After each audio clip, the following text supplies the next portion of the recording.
Well, we're here at our fourth and final stop on the Downtown History and Beer Tour at Sisters Pub and Grill. Amazing location in the downtown. And today we're trying a beverage from Troubled Monk in Red Deer, an amazing brewery. And this is the Troubled Tea Original Hard Iced Tea. And from what I hear, it's the alcohol that makes it hard. Would you agree, George? I would agree, Roy. And it's vodka.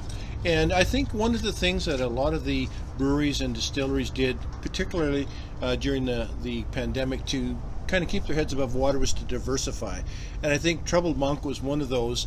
And with the choice of iced tea being a hard drink, like Mike's Hard Lemonade and that kind of thing, it's that type of beverage, and it's ideal for a hot day, which we are experiencing right now. Yeah, absolutely. And it's a nice 5%, so it's a great alcohol by volume to sit on the terrace, sit on the deck, have a nice beer, and you've tasted it. And what I can say is it's very smooth and refreshing. Very smooth. There's a lot of original tea, actual tea that goes into this that's steeped and whatnot, and so it really is infused with the correct kinds of flavors and whatnot. So yeah, it's I think a genuine attempt to, as I said before, diversify, but also respond to a hot summer.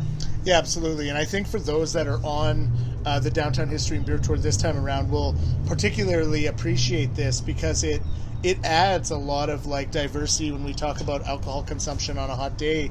I mean, what a great opportunity. And I think anyone can drink this. Yes. It's an absolutely brilliant drink. I'm enjoying it. The only correction I'd make to that, Roy, is probably not a teetotaler. Right. Yeah, exactly. That's it. Sorry, No, that's great. But yeah. Yeah. So, hey. The real tea flavor actually comes through. It's one of those drinks that's got a little bit of sweetness to it, I think help with the appeal, because it's like if you're drinking a steep tea out of a teacup, a hot tea and kind of thing, you really want to taste the flavor of the tea, and the actual tea flavor does come through. It really does. And so, final thoughts on this. I mean, my final thoughts, George, are that this is an absolutely brilliant and impressive drink when it comes to iced tea, and I think that you're going to love it. What do you think? I think it's a great diversity, and why not try it? That's right. So thank you for joining us on our on the last stop of our 9th annual July edition of the Downtown History and Beer Tour. I'm Roy. This is George. You've heard from our wonderful, colleague in all of this, Belinda, who's been with us since the beginning in her history. We really appreciate you being with us, and we'll see you next month. Cheers. Cheers. So one of the things all four of the buildings we've been at today have in use is something called adaptive reuse. Adaptive reuse is when you take a historic building that had one form or function and you turn it into another use. It's a way of saving historic buildings by still giving them a use here in the public. And so we saw a welding shop that became a restaurant, and we've seen an appliance store that was a restaurant, telegraph office.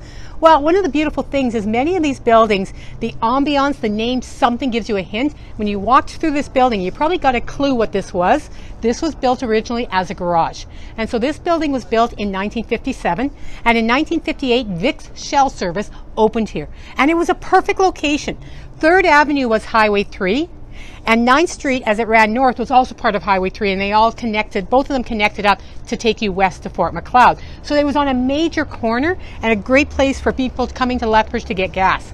It stayed as a gas station for quite a while and then became McFadden's Honda. Served as McFadden's until 2000, and in 2000 it was readapted. And the sales area became the subway that you see there on 9th Street, and the rest of the garage has been adapted into Sisters. So when you look around this building, get a sense of the history that you have and the garage door here, the garage that was here. And if you are really wanting to have a sense as you go around Lethbridge, you can actually locate a lot of old garages in Lethbridge when there's a parking lot on a downtown, because in a lot of those old garages, when they did get knocked down, nobody wanted to clean them up. This was a way of using the garage and keeping it still as a building for use in Lethbridge.